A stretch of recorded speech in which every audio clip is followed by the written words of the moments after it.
Bottom of the Smash Mountain, Season 2, Episode 34. Team almost good enough to explain Rivals. Welcome to the podcast. My name is Jesse and/or Cypher. Look, you get it. You get it. Thank you so much for joining me for another episode. I'm very happy to introduce another person in the interview all-star lineup that we continually bring through here on Bottom of the Smash Mountain. Today we have BowlingKing, who some of you Melee people may not recognize, but Rivals, oh yeah, you better believe those people know BowlingKing. Well, actually, it's more of like the Rivals of Aether workshop people specifically, a niche within a niche. A subsection of a niche, as we talk about here in this upcoming interview that you're about to hear between me and BowlingKing. Very excited to share this with you. I hope that you enjoy, and we got some stuff to talk about afterwards as well. So for now, enjoy BowlingKing. Here we are, bottom of the Smash Mountain, and today I'm so happy to be joined by BowlingKing, who is a YouTuber and a streamer and commentates for Rivals of Aether events. BowlingKing, thank you so much for joining me. Hey, thank you so much for letting me come on. I binge listened to a lot of the podcasts when you asked me to come on because I had no clue what it was, but I saw it was on Spotify, and I started running it through my head when I'd play a few Risk of Rain runs, and it started to build up hype for when this was inevitably going to happen. The inevitability. Well, something that, if you don't mind sharing while we're on the record and recording, don't mean to put you on the spot here. Well, I actually am doing that, so I apologize. But I must know, what are your thoughts? Is there anything I can do better? Because we were talking a little bit how you do some podcasting yourself on the side amongst all your other awesome side hustles. I think the big thing I noticed from you when I was listening on the podcast is your audio sounds a bit strange. I don't know. I would have to know what kind of microphone you're using and see what kind of settings you're doing on the Audacity. But really early on, I can't read that, unfortunately. Really early, it's a Samson Q2U microphone. Q2 microphone. Really early on in the podcast, like I thought it would start from like the very start and work our way up. I noticed your audio sounded a bit like low quality-esque.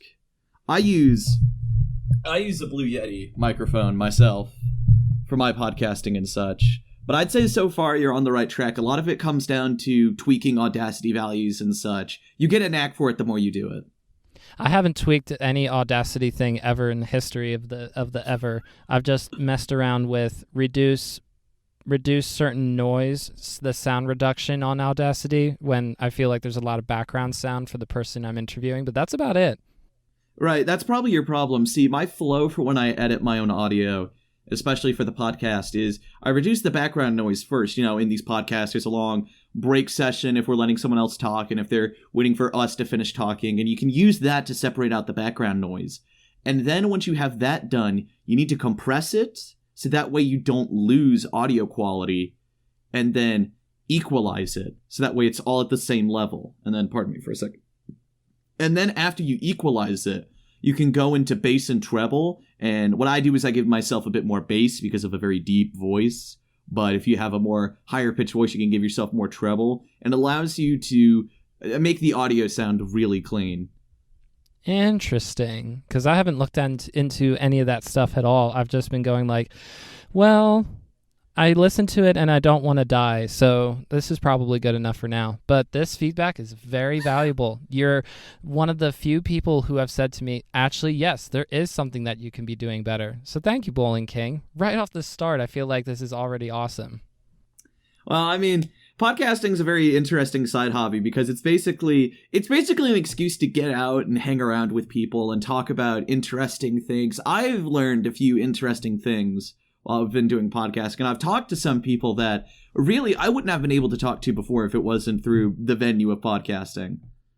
And is there a few examples of who you might have been able to speak to within the Rivals of Aether community or otherwise while you've been podcasting?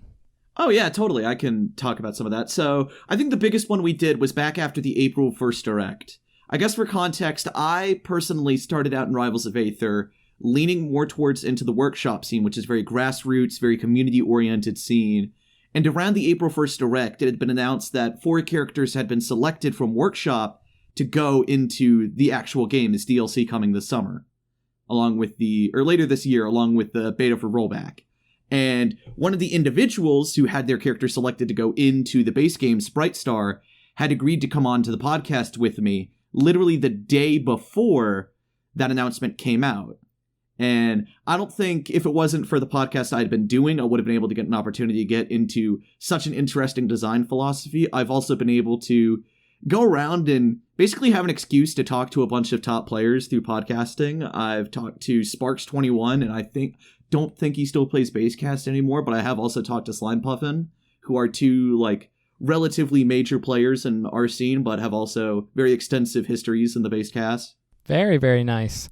It sounds like that with your podcasting piece specifically, despite the fact that there's a pandemic going on and that we're not going outside as much anymore, although thankfully it seems as if things are sort of taking a small step in the getting back together direction. But regardless, this past year, this has been an opportunity for you to make connections, even if everyone's mostly at home. And I dare say it's almost even easier to have somebody set aside some time, because not that they're doing absolutely nothing with their own time, just that, I mean, I imagine that for Melee players specifically, after a while, when things are closer to normal, there's just tournaments happening, especially on weekends, and then recovering, trying to work a job if you don't have enough of a stream revenue to play Melee full-time, all that kind of stuff. So from your experience, do you feel like this has been as good as time as any to try to book people into podcasting and to have conversations? Oh, absolutely. I don't think it would just be like, aside from my community, like if you have an interest in podcasting and if you know the basics of how to network with people, I'd say now more than ever would be a great time to talk with players of whatever game field you're in, whether it be Melee, Ultimate, maybe you're into Project Plus, or maybe you're into Smash 64, Smash 4. I'd say now is like just the best time, because really with how little's going on, like you said, if you don't have a full-time stream revenue, you mostly go out and work a job.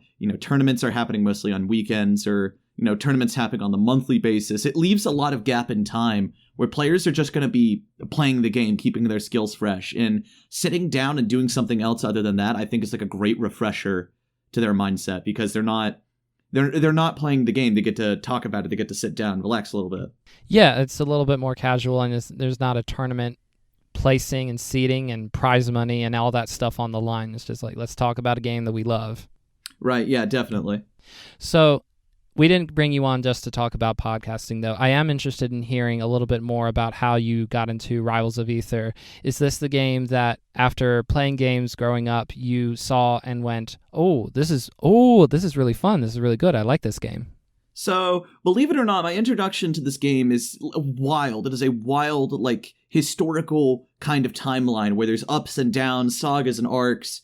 To summarize it briefly, I had bought the game when it was back before Definitive Edition, with the only DLC set I was interested in around 2020, around summer that year, because me and my friends were looking for a alternative to Smash at the time. We weren't having as much fun with the game, and we wanted something else, and out of everything we played together, Rivals looked the most interesting. So, after we had played that for a while, we took a break from it, and I discovered the workshop scene from a guy named Adam. I think his name's Adam Kara. I always mispronounce it.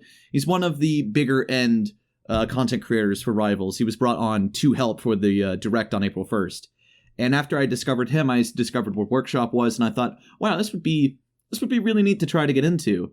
So I went into it last year, latter half, and I worked on a project with someone, and then after that I kind of fell off. And then I had a resurgence earlier this year of I had a lot of spare money. I did some commissions around the community. I got brought into a sort of subsection community server where I started making connections, and I eventually got back into the game through making videos talking about the design work of Workshop characters, because Workshop of Rivals is it's a niche within a niche, so it's like niche squared. And then after I had been doing that for a while, I had sort of begun to gain a reputation around February, which is around when the first major event happened, which was Blueprints of the Year, which was a big showcase of everything everyone in the community had done. I got to interview the person who made that, Zeta, on that podcast that I started. And ever since then, my appreciation for playing the game, even outside of Workshop, has gone up, mostly because of the people who I play it with. And I went and picked up a coach as well to make sure, or to start improving at the game, because really, I find it strange. This was like the first game I think I've played that I have genuine passion and interest in playing at a high level. So with Smash in particular, you were talking about falling out of that a little bit. Was it Ultimate or Melee that you were referring to specifically?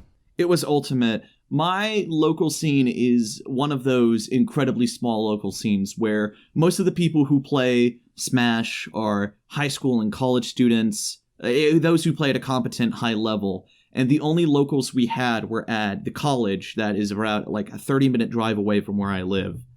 And there was around like maybe 1 or 2 tournaments that they managed to hold before the pandemic started.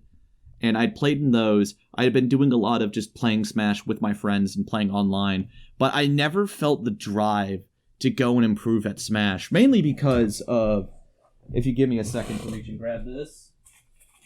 Mainly because of this. I, for the life of me, cannot use a GameCube controller. Oh.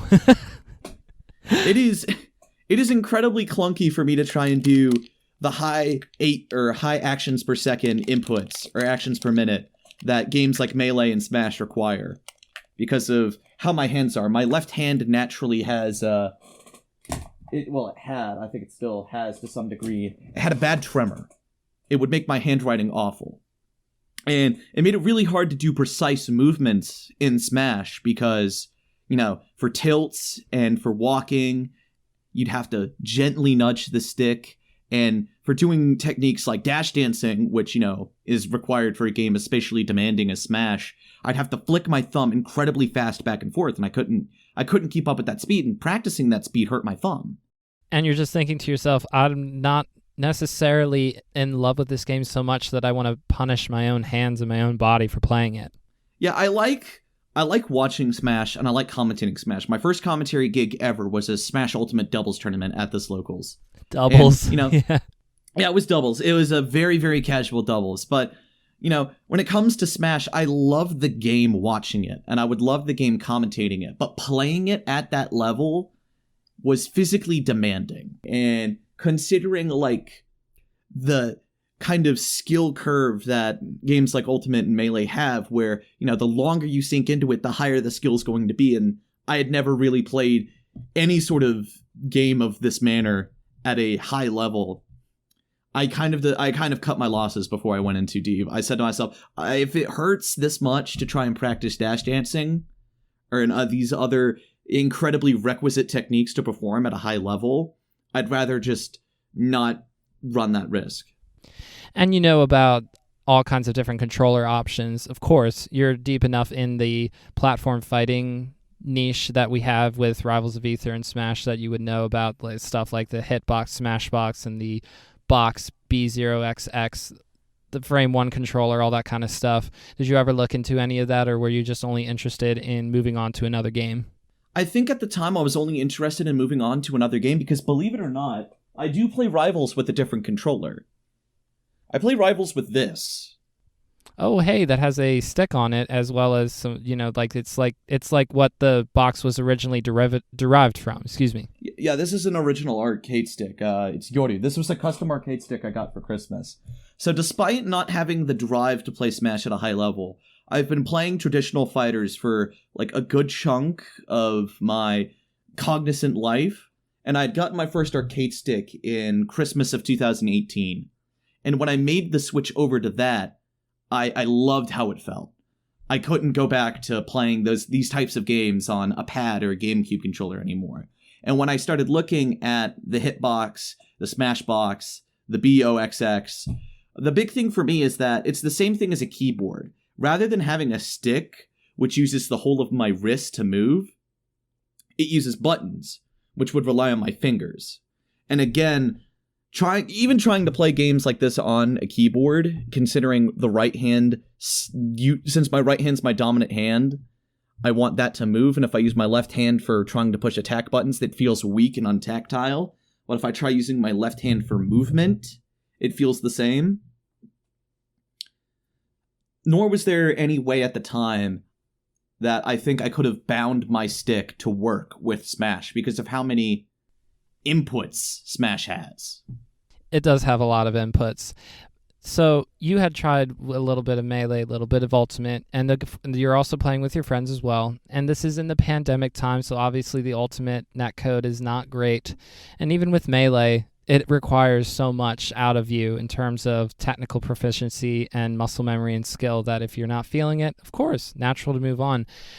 But I'm also interested to hear about where you feel like you are now with Rivals of Aether, how you have a coach to try to help you develop more of the advanced techniques and better doing all the mind game and neutral stuff, being able to possibly compete in a tournament setting with better players, although I don't know if you're competing actively at the moment with Rivals of Aether, but where do you feel like your relationship is now with the game and where you want to push in terms of playing, or do you want to push in commentary? What's your desire out of that? I think I just want to kind of push as a whole. I've like increased a circle of people I enjoy hanging out with through the game, and playing the game isn't as physically demanding as Melee, and it's not hair-pullingly annoying to play online like Ultimate.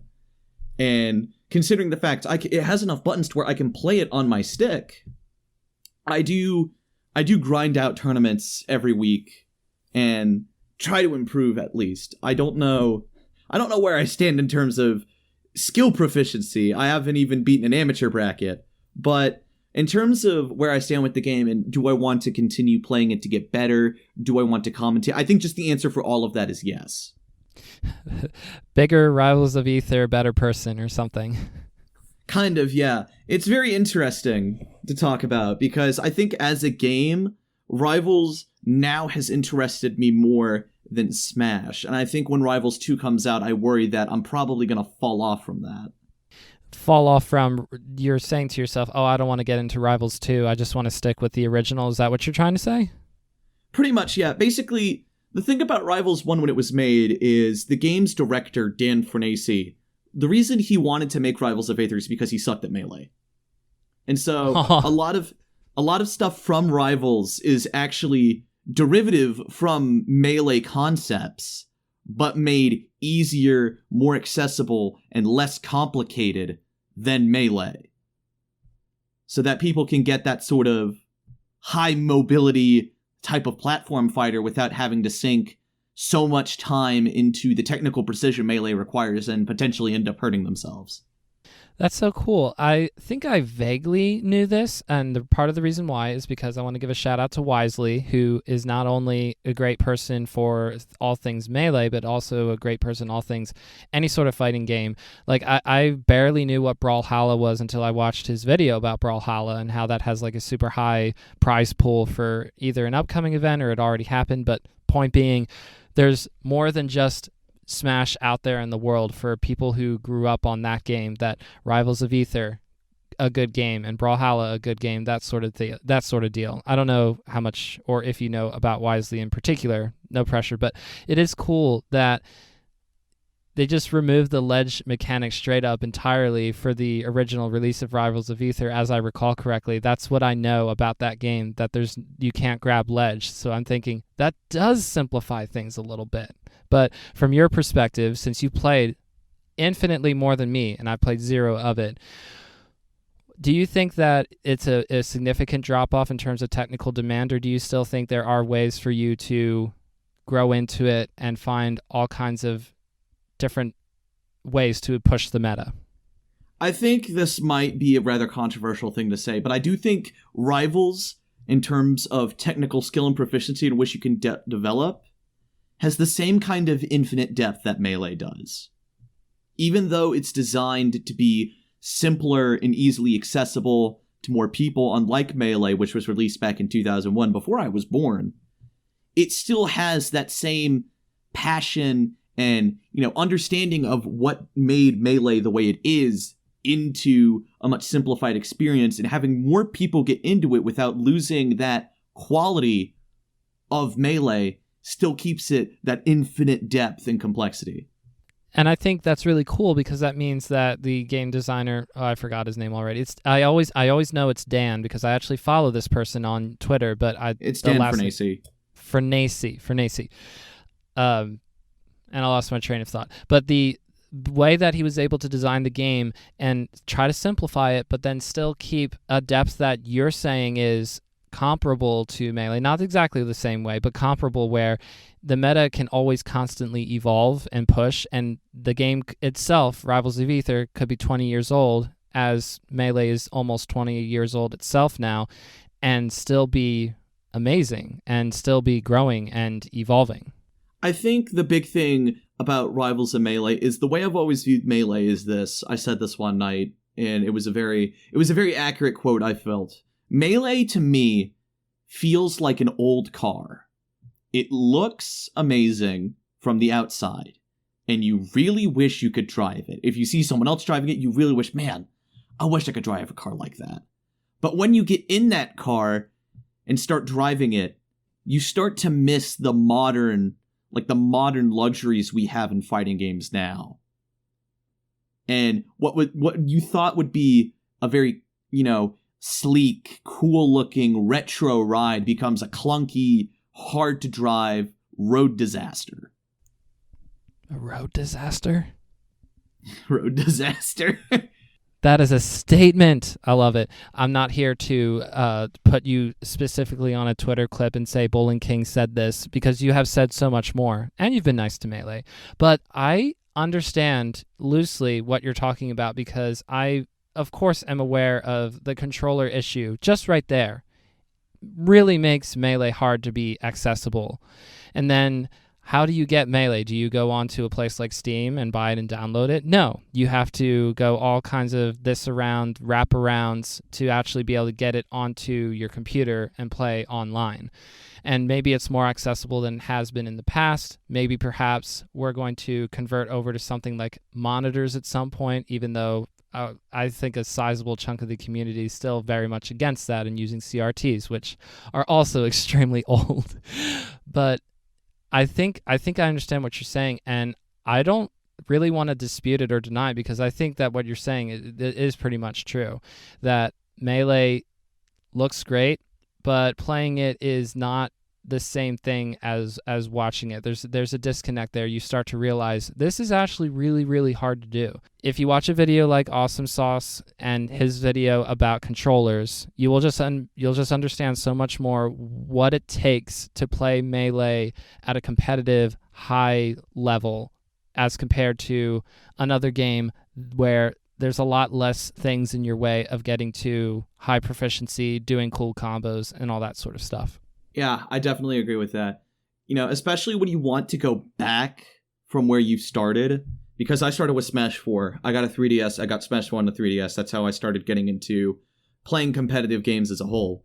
And trying to go back to Melee. I've tried to go back to Melee numerous times because, it's Lippy and rollback. It's easier now than ever to play Melee. And the thing I've always felt like is, man, watching Melee, it's incredibly fast. But you have to be incredibly good at using the controller to move fast, because every time I play Melee, it actually feels as slow as Smash 64. I know exactly what you mean. Anybody who is along my skill level of the game, I'll just put it that way, we can't move fast. It's just so hard to do. And the more you practice, the better you get, of course. And as long as you're taking care of your hands, blah, blah, blah, get a good controller, blah, blah, blah. There are still things in the way of getting there. To anyone who is PR ranked in their region or is PR ranked on the top 100, that's amazing. But 100 people, think about it, 100 out of the tens of thousands of people that watch Melee. There's a reason why that number, it might sound big, but it's actually very small. The people who are insanely good at Melee, who can be out there with the best of the best, who can hang with those kinds of players. Yeah, of course there's mid-level players, but even that, we're still talking only about hundreds of people that get to that spot that we're all watching and going, did they just do that? That's so cool, right? So it's amazing to watch, certainly. And that's how I've gotten into Melee myself, just by watching it. But playing it, yes, I know that I suck. So when I play, it looks slow. And it looks like, ooh. That's what it looks like. Yeah, I agree. And I think that's mainly why, I think Rivals is something that if you are interested in platform fighters, even if you want to wait till Rivals 2 comes out, it's something I think people should look into buying, especially around now. It's going on sale. Like the whole Definitive Edition DLC and all is going to be about $13 on Steam. But the big thing about it is that it doesn't take that much to move fast. My movement in Rivals would look like a melee player at around mid-level, mainly because the game's designed, to be easily acceptable and not have that much technical requirement. So I can do things like wave dash around Tower of Heaven, which is our version of Battlefield. I can wave dash around Tower of Heaven, wave land onto the plats in like a circle, and that's easy for me to do because it's a much easier, buffer window and etc. compared to Smash Melee, where it's incredibly technically demanding. So with Tower of Heaven, by the way, that reminds me, I'm pretty sure that is a stage in Smash Remix, which is that's a modification of the Super Smash Bros. 64 game, something that I love playing with my brother. Tower of Heaven is like a green-ish stage, Yep. Right? It's a green Game Boy-ish aesthetic stage that is supposed to be our version of Final Destination. Or not Final Destination, Battlefield. But instead of having the curve under, it just has the walls. Because again, like you said earlier, there's no ledge.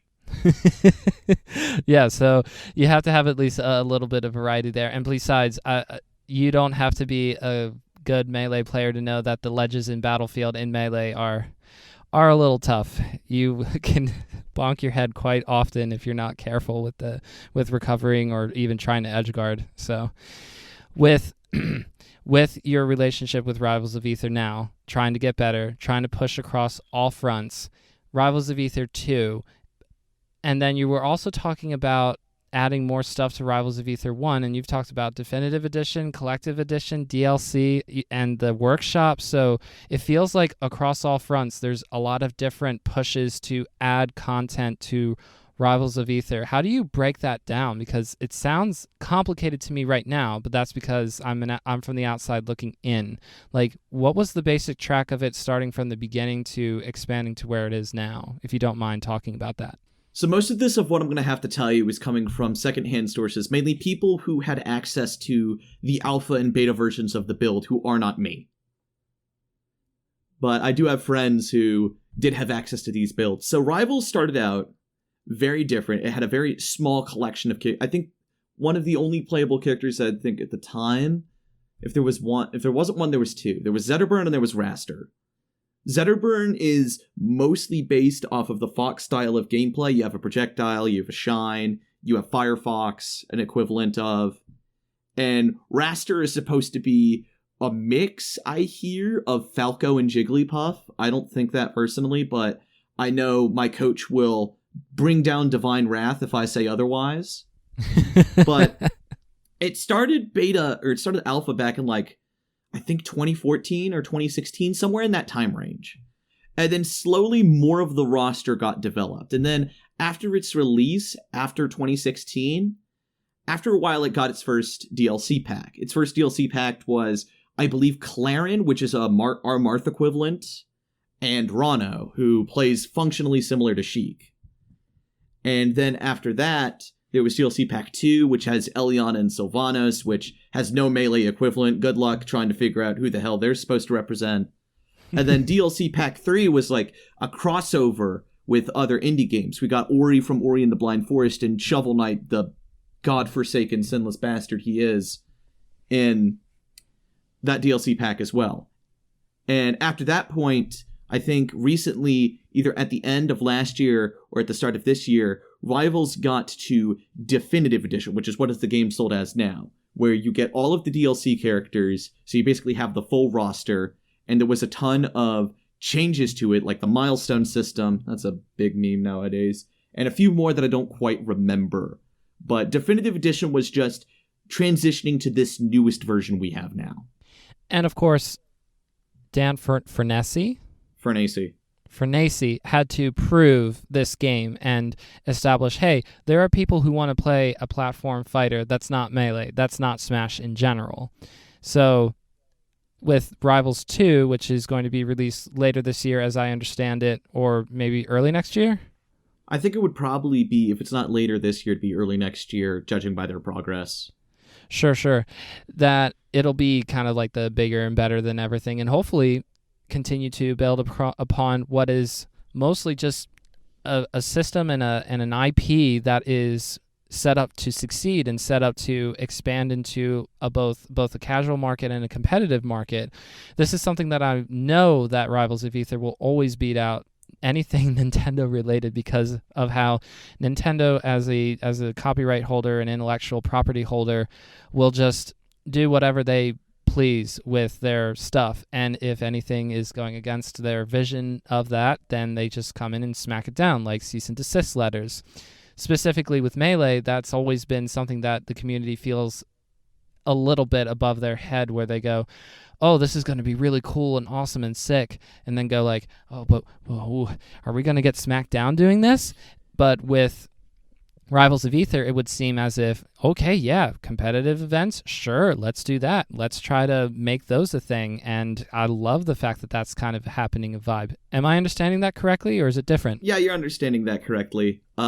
I believe I think he's the head of the esports management for Rivals of Aether. SBS is also, I can't remember if he's on the development team or very in touch with it, but the relationship of player to both tournament organizer and the developers as a whole for the game is very positive. And I think one of the best examples of that comes from, as we were about to break it down, is the workshop side of the community, which is like an entirely different subsection of the community. Entirely different subsection, how? Because they're trying to add on to the game themselves? Right, yeah. So when 2019 rolled around, Workshop was going into beta, and we got a lot of pretty yikes decisions. We got things like Mario pissing, 100% accurate Fox. We had a lot of... Wait, sorry. Cosmic Ronald? I've heard of Cosmic Ronald. Cosmic Ronald is from where I hail. Cosmic Ronald cursed. was... Yeah, very. Sorry, go ahead. If you watch a lot of videos about Workshop from a lot of, content creators, I think Waddy did a video with Workshop with Panda Global. Alpharad's done a lot of content with it. I think Alpharad, Choctopus, and Linklight are probably the big ones who are consistent with it. You kind of see this orientation around, like copyrighted characters and, memes and whatnot, and kind of like a surface level understanding.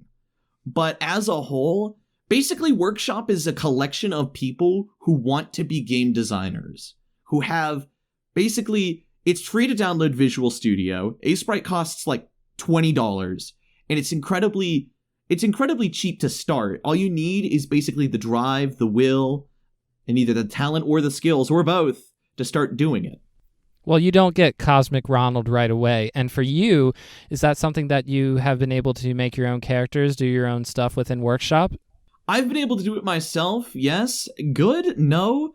Mainly because that was like my first 2 excursions in both fields. But when it comes to making something within Workshop, the community is incredibly helpful. They have a ton of resources. They have a ton of people active who have experience in all fronts, coding, animation, sprite work, that are usually willing to help you. Unless you're like a bad apple, we usually don't tolerate much of that. But if you're not stupid and you're rational and you're willing to be patient with us, usually people will help you get through the most difficult processes of it. And we've had a lot of great stuff. We actually had a character jam recently through the month of May that I got to judge, where we had 30 submissions. So we had this big prize pool of $300 to divide between people. And it was a really fun experience, although I didn't develop anything for it. I think for the community, it's a really good experience because we got so much diverse content all at once. And most of it we get to stick with. $300? BowlingKing? $300? Yeah, 300's very large for our side of the community. I pitched in 100. The person who did Blueprint Zeta, he pitched in 200. The whole jam was his idea. I just hopped on board and sponsored it as well. But $300 for 30 characters, that's basically like $10 for a character if you break it down. Right. No, I was gonna say I want to make sure that I understand what the rating of a prize pool like that would be, because I'm thinking about Melee and how it's like, how comical it is, like prize money. What's that? So I was just curious. We broke it down like $200 for first, $100 for second, I think $50 for third, and we pitched in an extra $50 for 2 honorable mentions that get $25 each. If I remember, Very I'd have cool. to go check. That's awesome. I'd have to go and check that the also submissions. just tells me how Rivals of Aether and specifically Workshop, there's just people who care and people who want to give a little bit of a bump and say, look, this is obviously something that you're doing with your own time and no one's going to pay you the big bucks to do it, but here, you did a good job. Just take a little something. Just a little something. Yeah, the thing about the Workshop community, since it's like a niche subsection of Rivals, which is already a niche subsection of platform fighting as a whole, it's very close knit. I haven't spent too much time in the other side of Rivals. I've only recently started playing back in basecast events online, but to feel that connection. But I'm certain that connection is there too. It's a very close knit community where you'll probably find a group of people who you like to hang out with, and then those group of people, you start to hang out with them more, you play the game with them more, and as you improve, you're having fun with those people. And if you're making things, you're hanging around those people, you're sharing developer ideas, you're sharing, tips for coding or advice for spriting and animation, and it sort of just it's like a bond of blood. Like, if there's no rope tighter than the rope that holds this community together. Oh, I love hearing stuff like that. That's really cool. Now, was this part of what inspired you to do streaming, to do YouTube? You want to talk about that? I've always wanted to get into streaming and YouTube, mainly for not only video essay-esque content, but for fighting games, because of how much I played them, and there was like such an influx coming in with people like Leon Massey. I'll go on YouTube, see clips from Sajam or him talking from stream about, these concepts from fighting games, and, things like True Underdog Gaming doing review of NetherRealm characters. And I really like that from ever since Infinite came out. So that was around 2018. I'd always wanted to do something like that, but I was never really good enough at the game, nor was I good enough at the process of making YouTube videos to start doing it consistently. And I think in January, after I made my first video, after coming out of, a hiatus of sorts, I started getting improvement. I started getting more people coming back to watch my videos. I started getting feedback on those videos, and they started accomplishing my goal, which was to start discussion. And then streaming came in the form of, I was the only person for a while in the community of Workshop that had a very active interest in giving events commentary, specifically the Workshop amateur bracket that was happening. It's considered like it's considered the holy grail of mid-level Workshop. It's like, I think Hungrybox said this once on stream, how like online Smash Ultimate, there's like gym badges, like Mega Smash Mondays, Zandu Online, all that you gotta go and win. For mid-level players, Wars, the amateur bracket is like the holy grail. And so I really wanted to give events in Workshop, since we're so niche, that same type of, love and exposure that basecast events would get by commentating it. And I also happen to have a computer able to barely withhold streaming. So I would start streaming the Academy series for Workshop. And that led me to get into commentary. I've gotten a ton of other people into commentary, and thus sort of gotten this cycle of, I get someone into commentary, we start hanging out, we become friends, we get more people into commentary.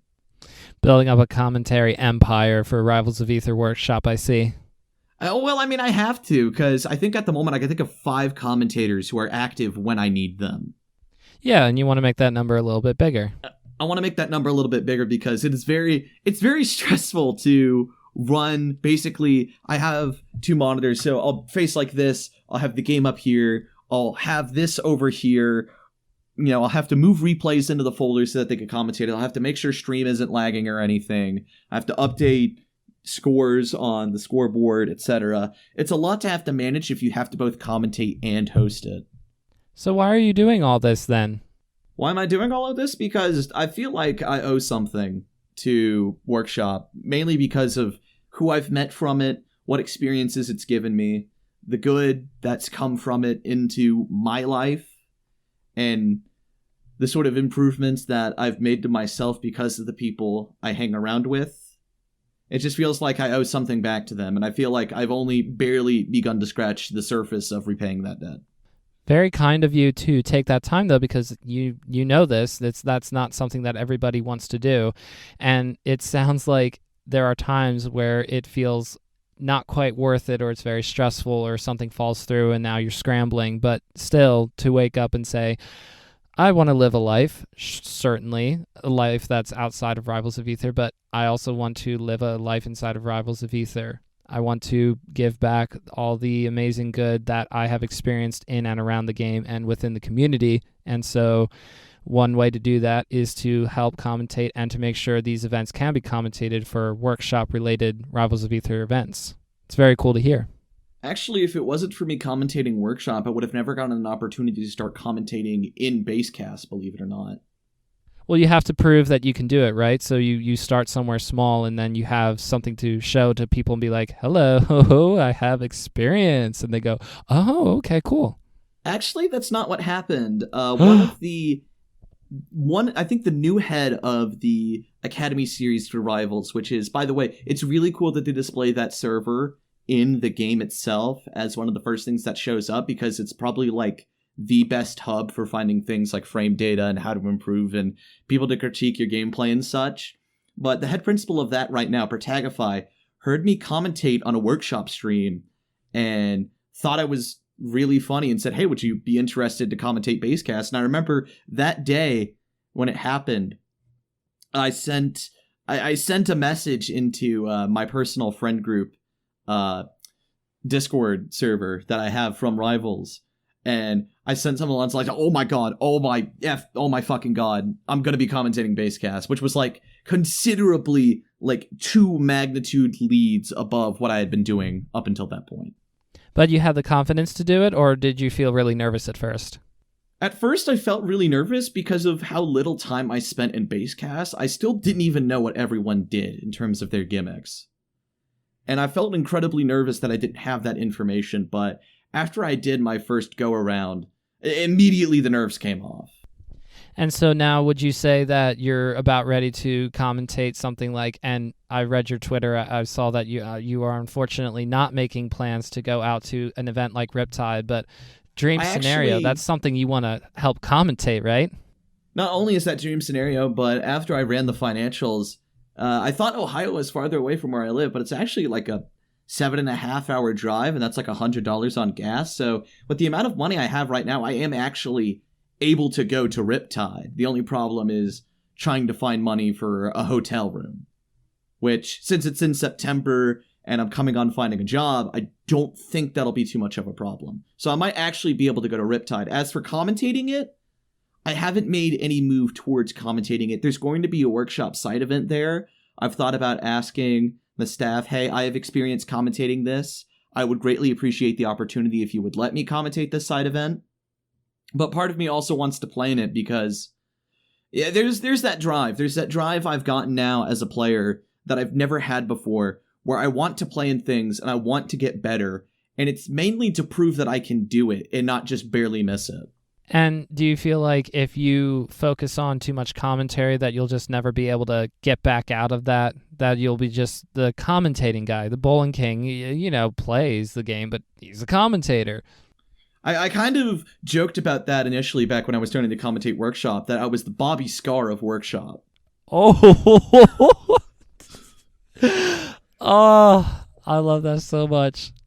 But do continue. Considering how commentary schedule had gone, there's very long off days in between weekly brackets. Like, everything that we do in the week that I would have to commentate for, Monday doesn't have a bracket that needs commentary. Wednesday doesn't have a bracket that needs commentary usually. We have a bi-weekly Wednesday bracket, but I think that's besides the point. Thursday's Basecast Academy series, so nothing really runs there that would need commentary because that runs in direct competition. Friday doesn't have anything. And then Saturday's Blueberry Bout, which you kind of had to go first come, first serve to commentate that. And Sunday doesn't have a bracket that has commentary anymore.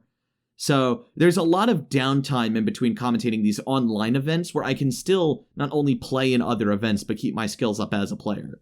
And so I hope that whatever you end up doing the rest of the summer into the fall, that you're able to grow in directions, not just with one specific thing, that since you feel the drive to push in all those directions, that you're able to do that. And having a job amidst all of that is understanding and says, oh, you're going to be away for the weekend to go to an event or what have you, especially when it's safer. And we're assuming that September is going to be a little bit better in that direction for all of this, that you can do all these things, that you don't get bogged down by job stuff.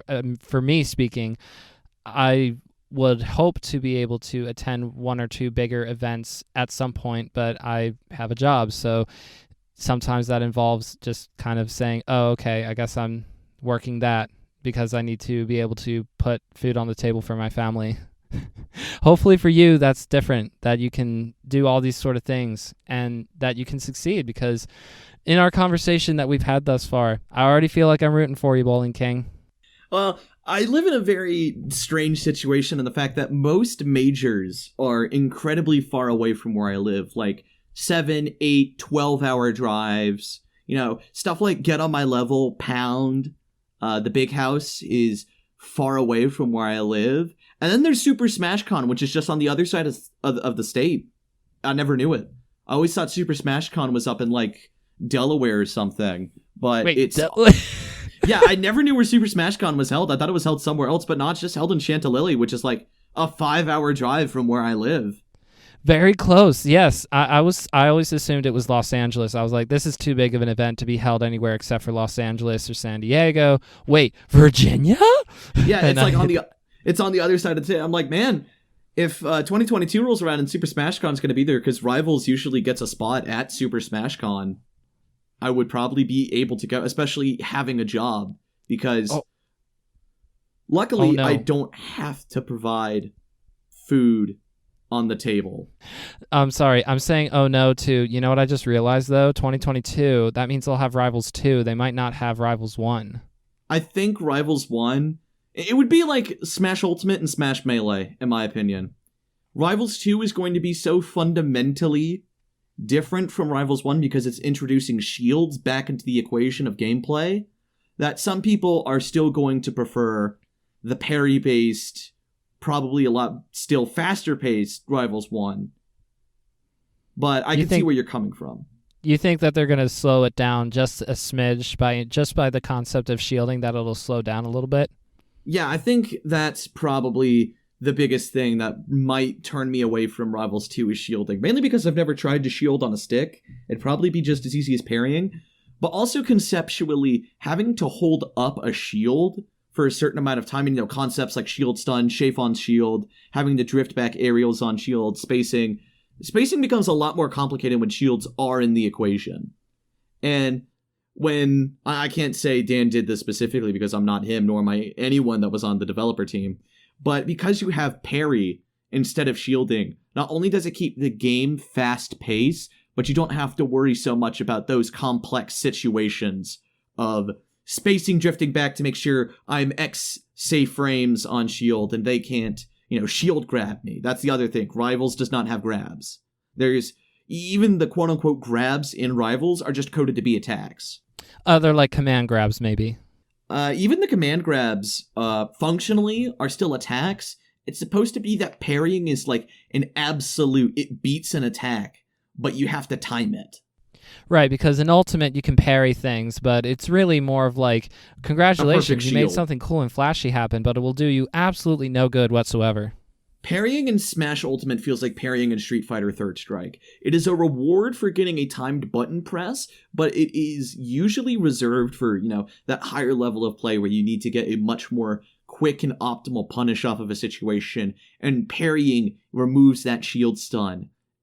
And, you know, parrying in Third Strike, there's no shield stun. You can act out of it almost immediately, so it allows for much quicker punishes. But parrying in Rivals, or if you land a parry in Rivals, your opponent basically goes into stun. We call it parry stun. They go into parry stun where they can't move, and you can basically get a free punish. It rewards you much more for landing that parry. Now, of course, there's a ton of different situations like, if I parry someone's up B and they ledge cancel it to go out of pratfall or parry stun, then they're fully actionable again. And there's also the very interesting situation of parrying a jab, where if you parry a jab in Rivals, it doesn't put the opponent into parry stun, but you still get the invincibility from parrying something. That just sounds so cool that there is a lot actually there, where I've watched Rivals of Aether gameplay from a distance and I go, I'm not entirely sure what is appealing about this, just because I am so deep embedded into watching Melee. Even watching Ultimate, I just go, okay, sure, everybody's trying to just back air wall each other, and that's not true, by the way. There is actually a lot happening, especially when a character like Sonic or Steve is on the screen. I play Ice Climbers, so you're right, I wall people. if I stayed with Smash, go ahead. No, that's okay. I was just saying, like, when I play Ultimate, because I bought it before the CND thing happened, so I won't be supporting Nintendo directly like that in the future. But anyway, I kind of do the same thing. It's just like throw out an Ike forward air or a back air and just hope that it works out. But go ahead. You were saying.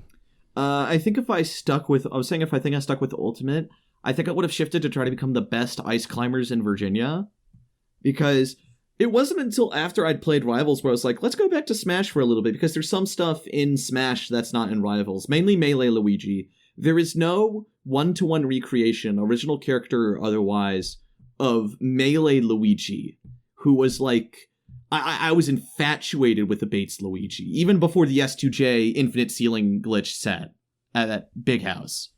I was infatuated with just a bait taking a character and just saying, yeah, I'm going to meme with it. And then he started doing well. It was amazing to watch.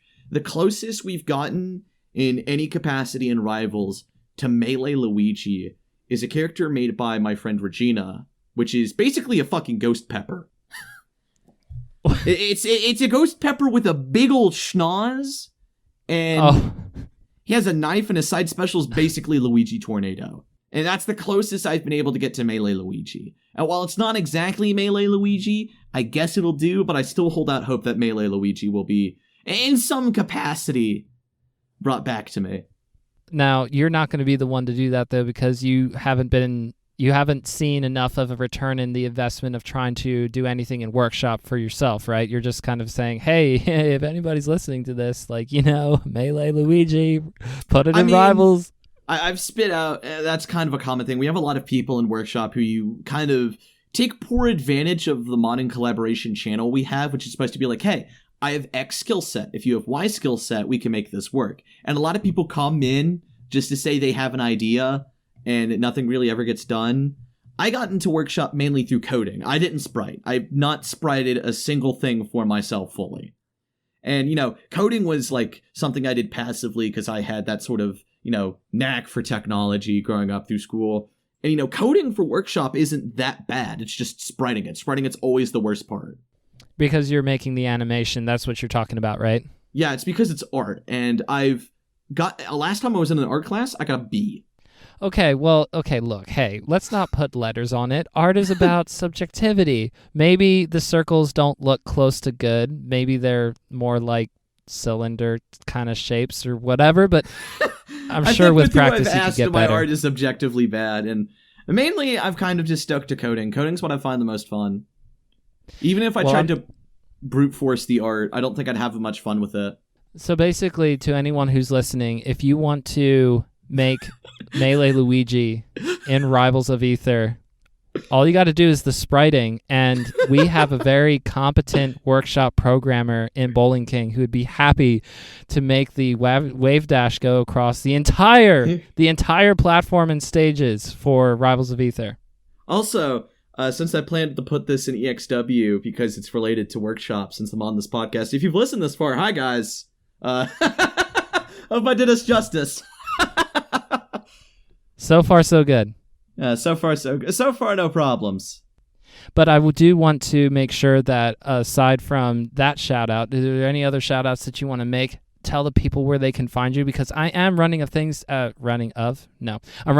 things to ask you about. I want you to make sure you have the floor here to either guide the conversation into another topic or to wrap us up. All right. I mainly wanted to do this really quick because Basecast Academy is down a commentator tonight. I haven't done it in a while. I'm thinking about hitting that back up, and I don't know what time it is. But I suppose if I wanted to give some closing remarks, if I wanted to give a big shout-outs to Tag, which is my crew. It stands for Team Almost Good, which I made back when I came back into playing Workshop competitively.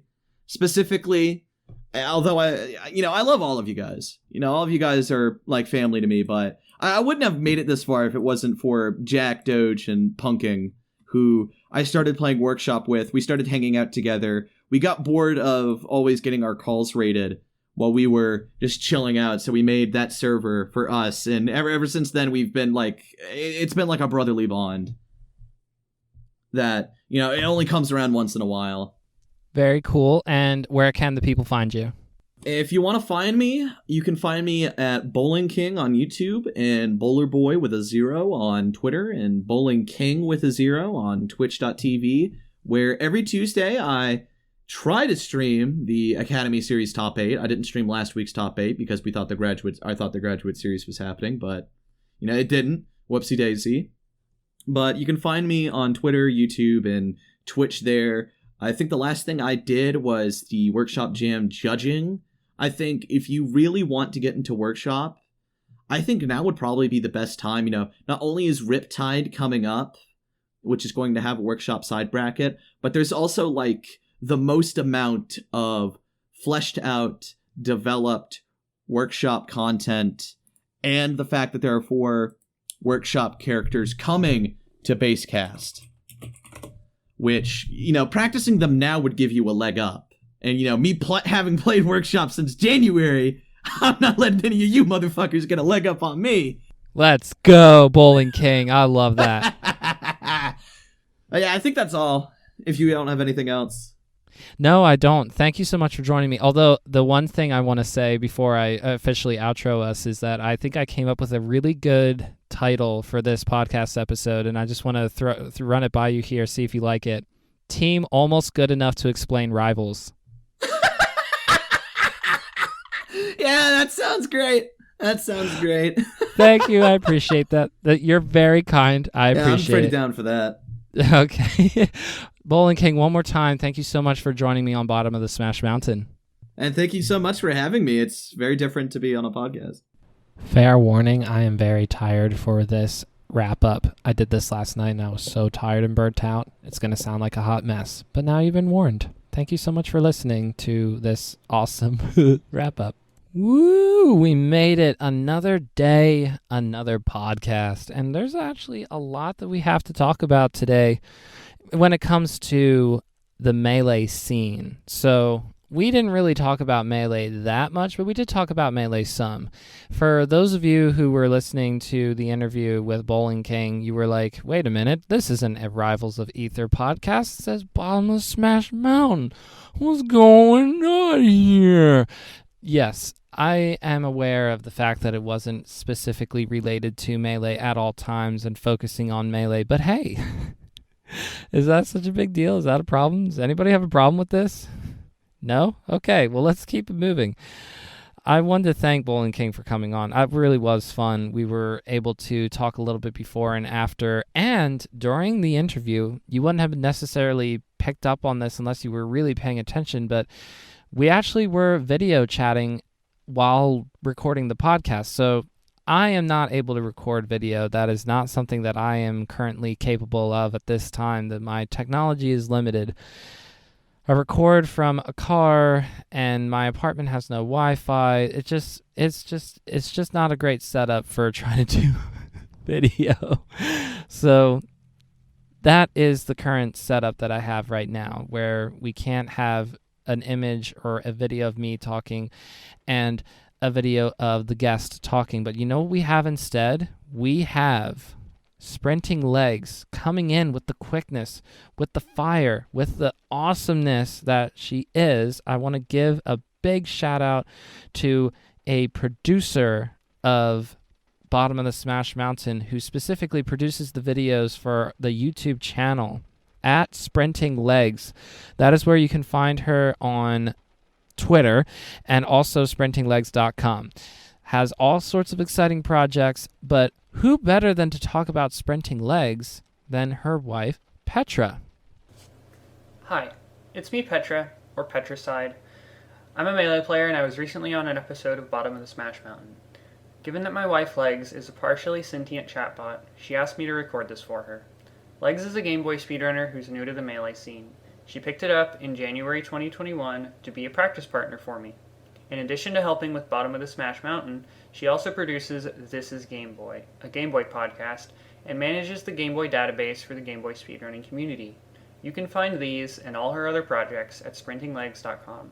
She also wants me to let you know, if you ever need puff practice, to hit her up for friendlies anytime.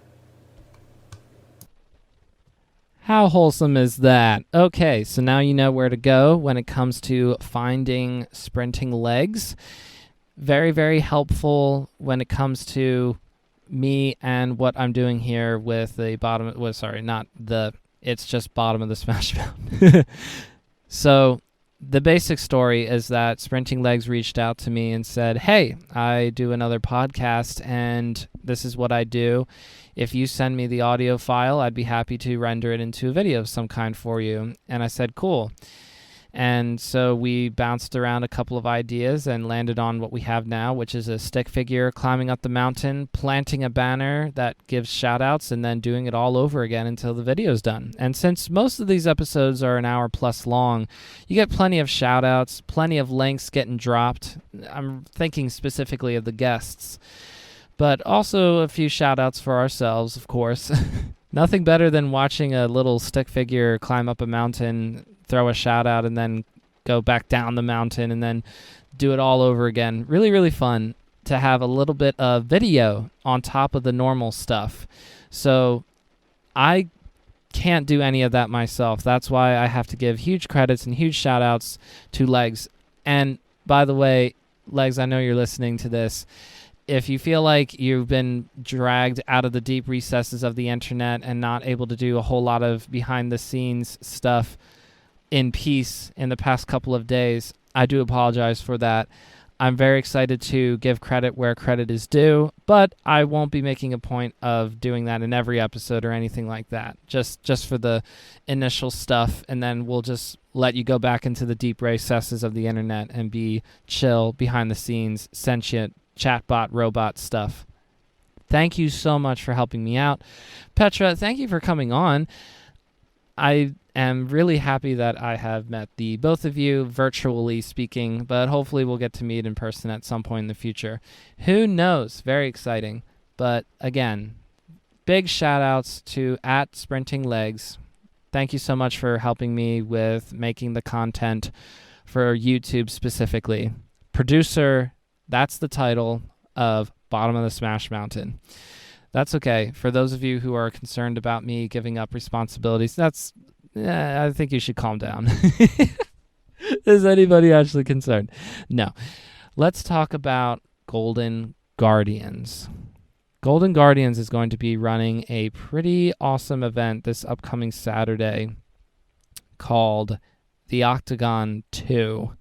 And there's going to feature just a few decent matchups. Not a big deal. Oh, it's a big deal, all right. We have all kinds of exciting matchups for you here for the Octagon 2. When I say we, it's actually not me specifically. I should have been clear. I'm not putting this event on. This is all credit to the Golden Guardians crew, and especially to, well, actually, who is leading this up specifically, because it's actually not just casual.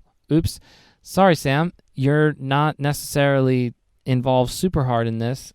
I made a shortcut in my brain. You did tell me in our interview by the way, I interviewed Just Casual, who heads up the GG Melee YouTube, that you were not helping super, super hard with the Octagon 2. That's on me. I forgot about it already. But I remember just in time to catch myself while we're recording. So, Anyway, let's talk about the matchups.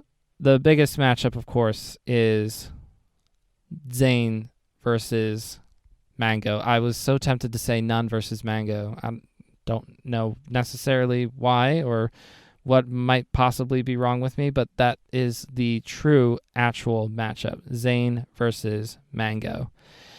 And they're going to be playing in person on the same monitor / CRT. Is it going to be a CRT or is it going to be a monitor? Who even knows? But they're going to be playing on the same television screen device. That's right. Mango is apparently flying over to Virginia, or the MDVA area. Is it Virginia or is it Maryland that Zane lives in? It's one of the two. MDVA region to stay with Zane for a few days and play the Octagon 2, their grudge matchup, first to 5. So my personal prediction there is that Mango wins because Zane won in the Octagon 1, 5-2, which, by the way, I predicted that Zane would win 5-2, and it was not looking so hot at first. As I recall, it was kind of going back and forth. It was like 1-1, and then it was 2-2, and then in the 5th game, Zane had a crazy last stock situation with Mango on Pokemon Stadium, and the transformation, since this was delay-based netcode at the time, transformation did something weird and hilarious, and it was spaghetti, and Zane won, and then ripped another 2 straight to make it 5-2. Not super dominating 5-2, but pretty dominating. I mean, it was close until game 5, and then after Zane clutched that out, won the next 2 games very easily to make it 5-2. Winning 3 games in a row is pretty good. And then up next, we have Moki versus None. This is a Canada matchup. They both live in Canada. Do you see what I'm doing there? I don't know how to really get into any sort of Canada stereotypes other than syrup and however nice everybody seems to be up there. So I can't really deliver super hilarious verbiage that people who are in Canada right now listening to this. Hey, shout outs to NS Frog, shout outs to SprintingLegs, shout outs to Petra. You probably are all just shaking your heads going, stop trying to be funny. Okay, that's fine. Let's talk about Moki versus None. I'm going to say that Moki is going to win. I think that a lot of people are saying that this is going to be the case. It's only because None has not been playing super hot recently. Moki has been playing very well recently. So I think that's just going to continue here. And it's a first to 5, so we'll see what happens, but I think Moki takes it. And then we have S2J versus IBDW. Of course, we all remember how IBDW has had some tough Captain Falcon losses earlier in his career, but that's a long time ago. That's 2019. This is 2021. IBDW cuts through Falcon like a buzzsaw, okay? So in case anybody was curious on my prediction, yeah, I'm predicting that IBDW takes this. In fairness, S2J has beaten IBDW at some point here in 2021. Can't remember what that is, but you should check out Monday Morning Marth because Edwin Budding remembers. Melee Stats Collective. Just go look up Monday Morning Marth.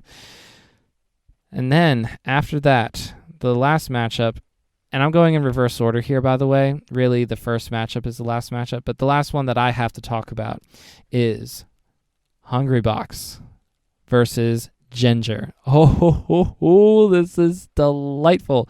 And I've already spoken to this somewhat. I personally think that Ginger is going to win.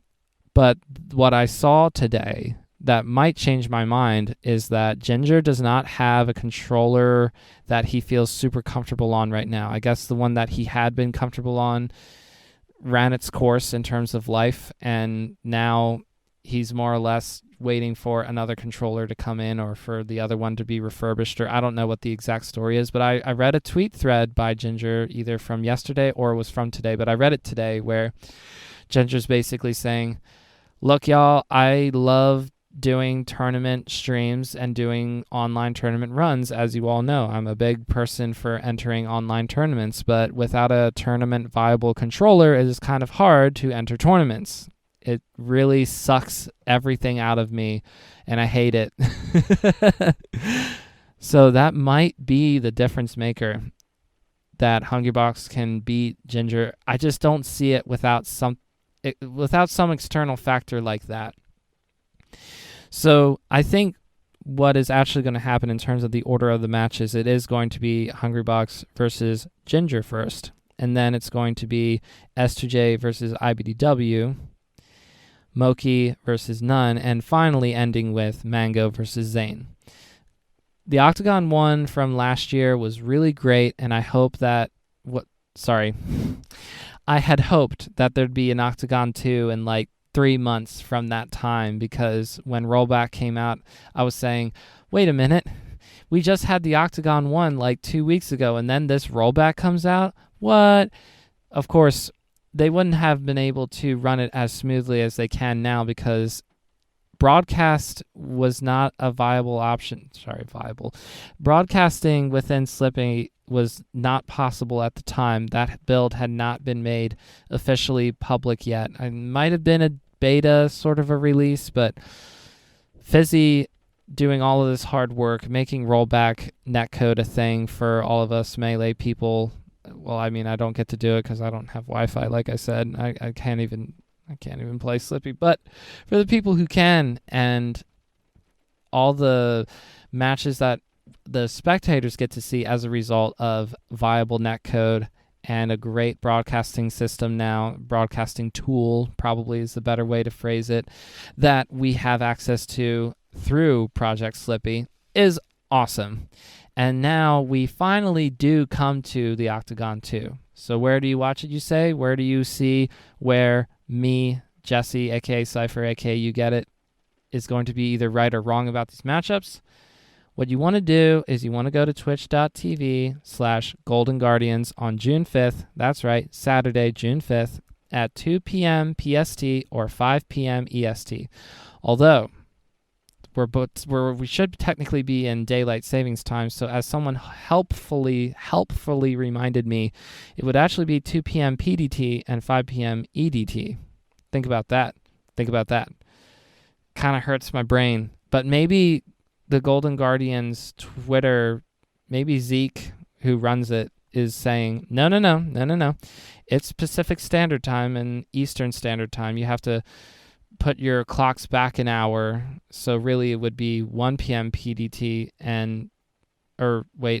it would be 3 p.m.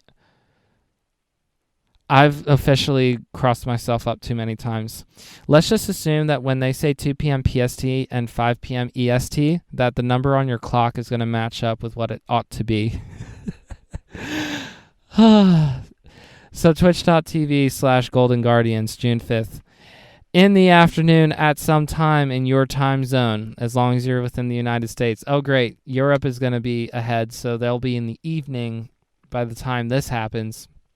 I feel bad. I've really botched this, but I think that's what that's what I'm really good at doing here on Bottom of the Smash Mountain, just kind of botching things and being okay with it. So other than that, there's another big event that is happening this weekend that I don't know if I know all of the details down pat for. However, okay, so I do have the time frame of when the metagame documentary is going to be re-aired on Twitch this weekend. That's right. Coming June 5th through 6th at 10 a.m. Pacific time each day is going to be the metagame documentary. Now, some of you have already seen it. I myself have only seen a handful of the episodes. I did not get to watch the entire airing when it first came out back in December of 2020.